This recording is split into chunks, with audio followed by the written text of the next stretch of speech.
में चांद होगा आंचल में चांदनी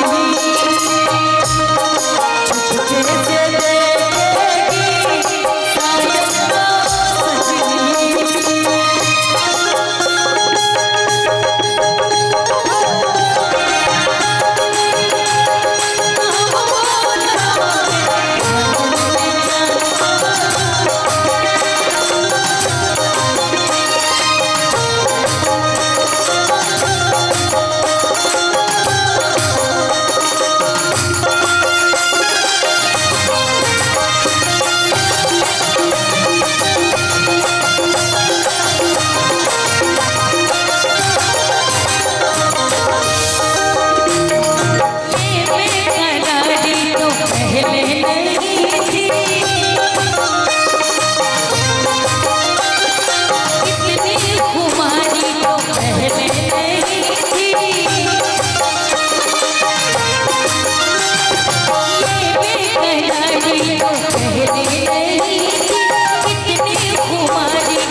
बाप रे, तो एक ही साथ उठ के डरा दिए हम लोगों को। अच्छा क्यों खड़े हो गए आप लोग भाई? बारिश बारिश बारिश होने लगी क्या? बारिश नहीं ना, बारिश हो रही है क्या? तो बैठ जाइए, तुम क्यों खड़े हो गए? बैठ जाइए। अरे बैठा कहा तो उन्हें आके गाई हम। बैठो जन बैठो। बाबू कार्तिक तू ही हो। अब हाँ अब ये लोग ऐसे उठ के खड़े हो गए कि हम गन में भूल गए क्या गा रहे थे।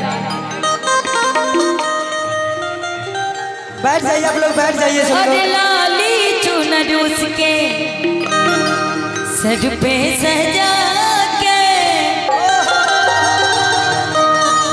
ले जाऊंगा अपनी दुल्हन बना